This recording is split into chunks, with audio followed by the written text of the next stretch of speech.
Ngayon naman alamin natin kung meron nga bang nagbago sa mga presyo ng bilihin matapos ang mabigat na tag-ulan dito sa Metro Manila. Alamin natin yung kasama si Julius de Samburon bilang ating palengke master.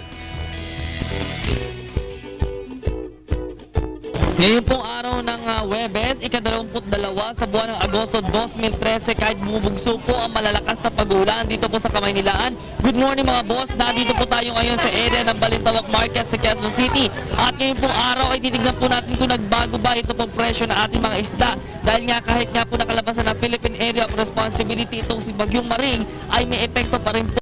Habagat. Ito tanongin natin si Mami Resi. Mami Resi, magandang umaga po. Magandang umaga din sa inyo. At tanongin na natin, ito pong mga bangus natin, abay napakarami po. Tanong natin kung nagbago po ba ang presyo. Hindi masyadong tumaas, pero ang alam po isang dagat tumaas kasi walang biyayang mga isang dagat, wala nakakaano sa laut. Ito kasi malapit na lang ito, mga fish pond lang ito eh. Pero hindi siya ganun kabili kasi walang mamimili. Tumataas po ang isang dagat, pero wala pong mamimili. Sa magkano po ba atin po mga?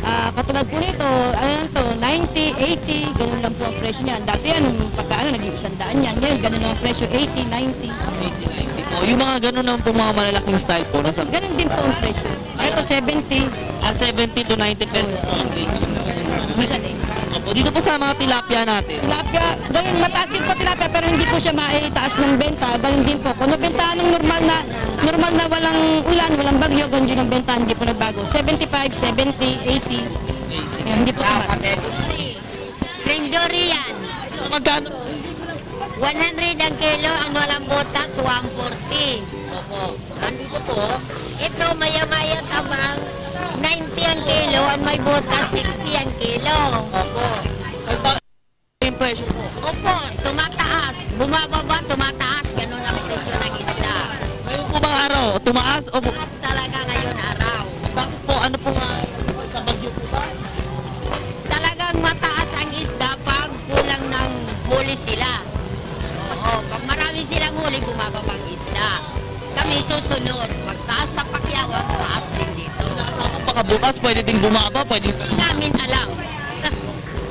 Nasa kanalalaman ako nasa Facebook na. Magkano po ang total itinaas po? Nasa mahigit magkano lang yung itinaas? 10 or 5? Minsan 10 piso bawat kilo tinataas. O tataas din kami dito ng 10 para maging pantay ang lawan. Ganun. Tapos dito po ano pong isda po ito? Maya-maya tabang, 40 lang kilo sa ulo. Kasi mababang bigay namin kahit kami nalulugi. Basta mabigay ang laman ng presyo namin sa 90 kilo. Ulo, 70 lang kilo, ulo ng tinduri. Kasi hindi namin pwede manitaas dahil ulo lang. Yan kami natatalo, kaya dito na kami bumabawi sa laman. Meron po ba kayong paalala sa mga mamimili po natin? Oo. Kung halimbawa tumataas sa Pakyawan, kailangan magpataas man kami at saka sumunod naman sila para makabili naman sila. Kasi hindi kami malulugi, pati sila. Ayos lang. Ano Ayan. yung pangalan niyo po? Maring. Dito naman po tayo ngayon sa may area sa Balintawak na kung saan po mabibili ito po mga iba't ibang klase po ng itlog na kung saan titignan natin kung nasa magkano nga ba at kung nagtaas nga ba ang presyo nito. Nakikita ninyo sa inyo po mga TV screens na talagang may iba-iba po mga presyo po dito sa area. Ayan. Tanong lang po, bakit po may pagkakaiba-iba po ng presyo sa itlog natin? Ito bakit ito 90 tas ito 23 pesos? Sa size lang yan, boss eh. Depende yun sa size, may small, medium, large, ganun.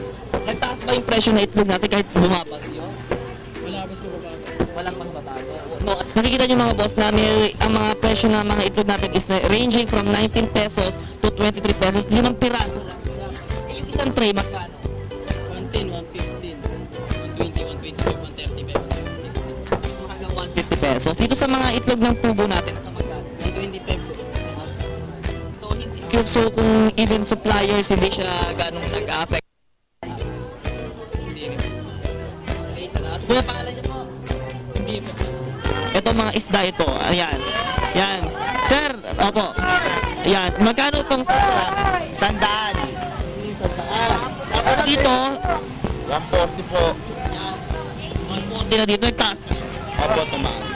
Ano yung mga gato pala, isang taas. Yan ay isdang dagat na sinasabi ko sa'yo. Yung isdang mga galunggong, tulingan, hindi tilapia, Kasi mga nasa face pan po yung tilapia, tsaka bangus, nasa tabi-tabi lang ng mga dagat-dagat. Ito, mga nasa gitna ng dagat yan. Yan ang mga isdang kalat na tinatawag namin. Kaya ito, magkano itinaas ng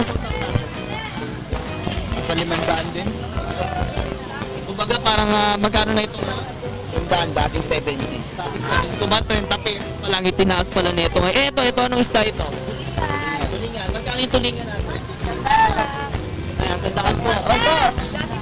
Dati po magkano? 80 lang, 70 ganun. Ayan, tapos dito po sa isda. 120. Ano po ba ito? Iwas, bilong-bilong. Opo. Dati po magkano? 60 lang. Tapos dito po, 120. so dati, anong magkano siya? Ito, $1. Ganun, pwede yun. So mga 30 pa lang itinaas pala niya. Naku, ito pala, 20 to 30 pesos ang itinaas ng mga isdang alat na ito. Ayon nga kanina kaya mga Miresi na talagang ito mga isdang alat na ito, yung mga pangunahing mga isda na nagtaas nga lamang ito pong mga presyo. So yan muna.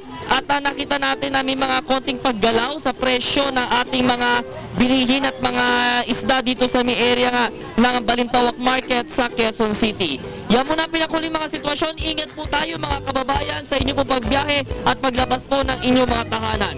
Para sa Telebisyon ng Bayan, ako si Julius Samburon.